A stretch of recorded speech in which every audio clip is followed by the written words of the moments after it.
남한테 부탁을 못해요. 이 공통점이에요. 암 환자의 공통점은 남한테 부탁을 하지 못한다라고 하는 거예요. 결국은 우리가 이제 임상에서도 쳐다보면 대부분 암 환자가 도움을 받는 것에 익숙하지 않다는 거예요.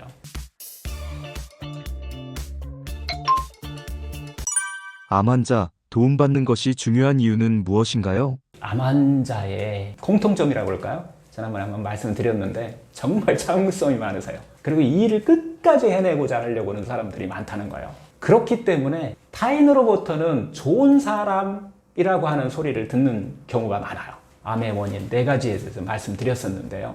다시 한번 좀 정리를 해드리면, 첫 번째가 늘 거칠애를 하는 경향을 갖고 있다고 그랬잖아요. 두 번째, 늘 자신을 변호하는 경향을 갖고 있다고 그랬어요. 자신을 변호하려는 경향이죠. 그 다음에 쉽게 부정적인 감정에 잘 빠진다. 불안이나 두려움이나 이런 거에 쉽게 잘 빠지는 사람, 분노 뭐 이런 거에 잘 빠지는 거예요. 우울감 같은 거, 이런 부정적 감정에 쉽게 빠져드는 사람이라고 했고요.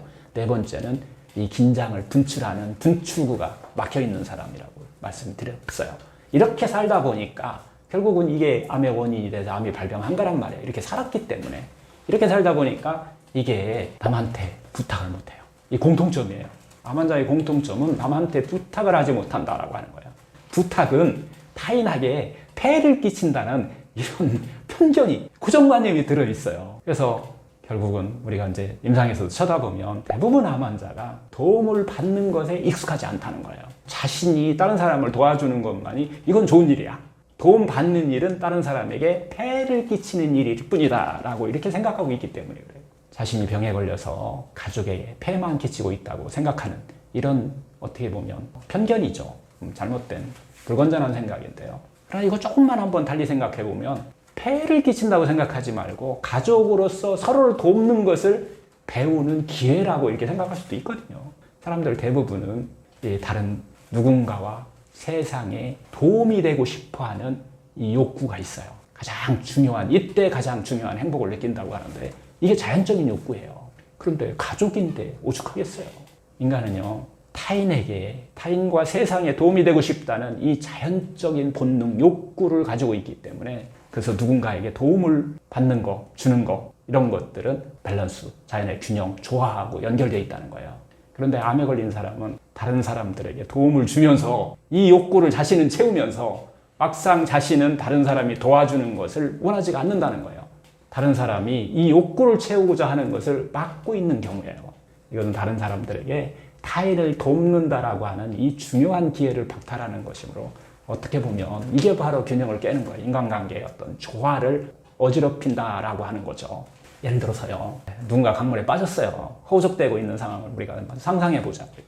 건강한 어떻게 보면 이제 사람이 물에 빠진 사람을 구하기 위해서 도움의 손길을 이렇게 탁 내밀었는데 물에 빠진 사람이 이 손길을 거부하는 거예요.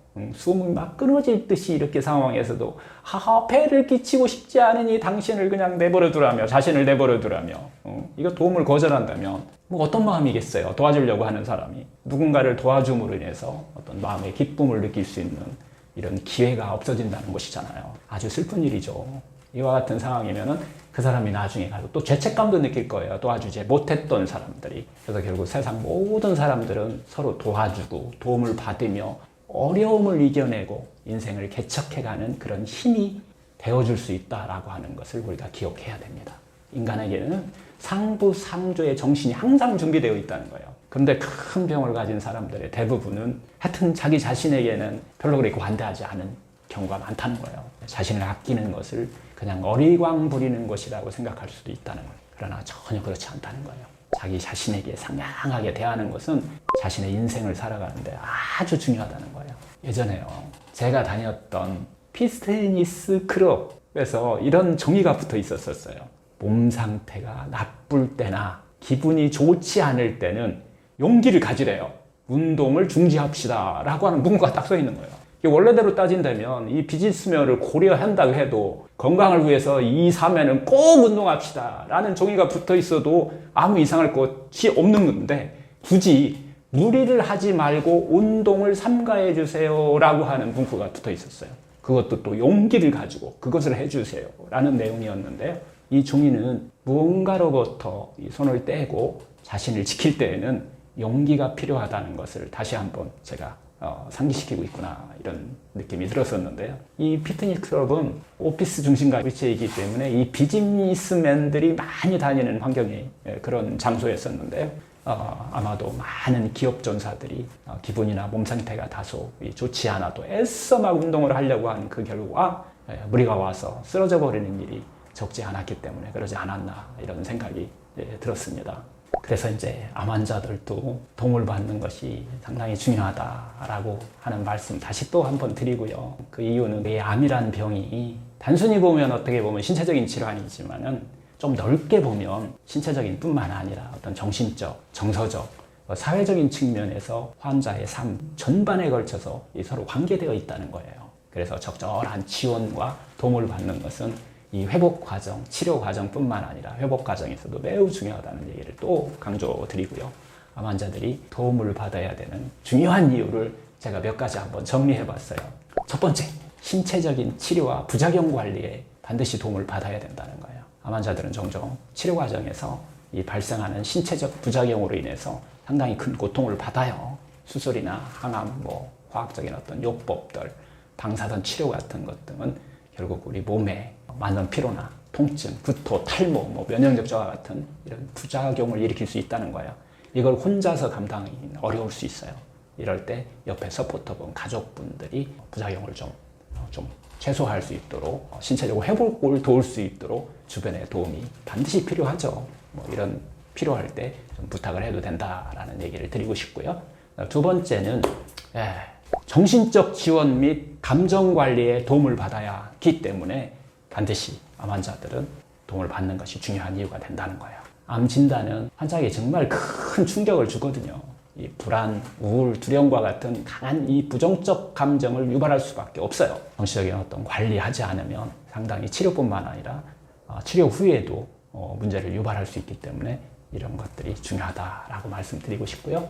제가 임상에서 보면 유방암을 진단받은 이 40대 여성분인데요. 진단 후에 이런 게 막 생각이 들었대요. 이제 내 삶은 끝났어 라는 생각에 빠져서 깊은 불안과 막 우울증에 이렇게 시달렸는데 그녀의 가족들, 친구들로부터 이 정서적인 어떤 지지뿐만 아니라 상담을 통해서 부정적인 감정을 다루고 나서 정신적인 안정된 상태를 회복할 수 있다라고 하는 표현을 하시는 분들도 많이 있는 것 같아요. 만약 이러한 도움 없이 감정을 막 억누르고 혼자 이것을 막 해결하려고 했다면 불안과 우울증이 심해져서 아마 치료를 포기하지 않았을까 이런 생각도 해봅니다. 자, 세 번째는요. 의사결정 과정에서의 정보 적용에 도움을 받아야 돼요. 본인의 의사결정을 해야 되는데 이때 본인 혼자 결정하기가 쉽지 않다는 거예요. 암 치료는요 정말 복잡해요. 환자들은 종종 다양한 치료 옵션과 선택을 해야 되는 경우가 있는데요. 이런 것들을 다 이해하고 결정해야 되는 상황이 왔을 때, 직면했을 때 이럴 때 누군가의 도움을 받는 것은 상당히 중요하다라는 이야기죠. 그 환자들 스스로 이런 것들을 혼자 결정된다는 것은 정말 어렵고 혼란스러운 일일 수 있어요. 그래서 이럴 때 의료진이나 자신을 돕는 어떤 서포터들, 필요한 정보들을 제공받고 충분한 설명을 들음으로써 더 나은 의사결정을 할 수가 있게 되겠죠. 네 번째는 사회적 고립 방지 및 관계 유지에 도움을 받아야 합니다. 암을 진단받으면 장기적인 치료 과정에서 사회적으로 고립감을 느낄 수가 있어요. 이때 어떤 사회적인 지지그룹 혹은 동료 암 환자들로부터 나만 이런 상황을 겪고 있는 것이 아니다 라고 하는 이런 위안을 얻을 수가 있어요. 다른 사람들의 어떤 경험을 들으면서 서로의 고통을 이해하고 함께 이겨낼 수 있는 힘을 얻게 된다는 거죠. 결국 이 사회적 지지는 이 환자가 고립감을 극복하고 심리적으로 더 큰 안정감을 느끼는 데 기여합니다. 이는 환자의 정신적 건강에 아주 중요한 영향을 미치고 있다는 거죠.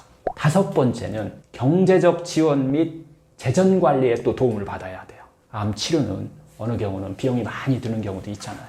그래서 치료비와 어떤 생활비를 동시에 부담해야 되는 환자들도 있게 되는데요. 이럴 때 경제적 어려움이 또 큰 스트레스가 될 수 있기 때문에 이때 여러 가지 도움을 받을 수 있는 곳들을 받는 것도 좋다는 거죠. 일부 환자들은 이 치료비 때문에 하여튼 이 치료 꼭 필요한 치료를 못 받는 경우도 있고 또 생활비를 감당하지 못해서 생계가 위협받는 분들도 있을 수 있어요. 이때에 정부 지원 프로그램이라든가 의료비 지원 단체라든가 보험 혜택 등 사회적 지지 이런 것들에 대해서 경제적 지원도 좀 한번 알아볼 필요가 있다는 거죠.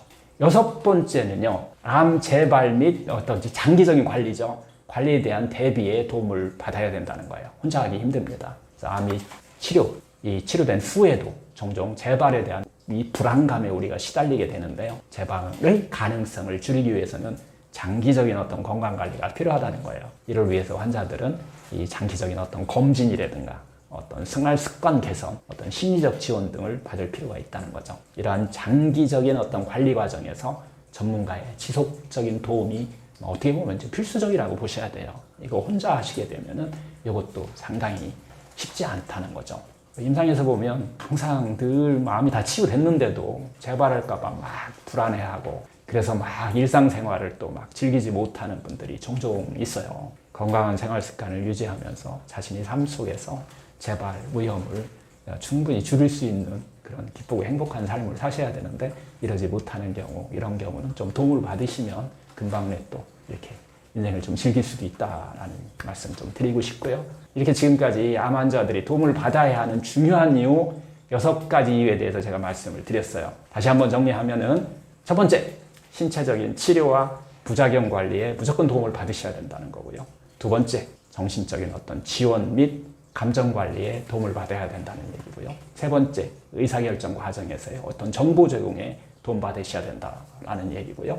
네 번째는 사회적인 어떤 고립 방지 및 관계 유지에 도움을 받으셔야 된다는 얘기.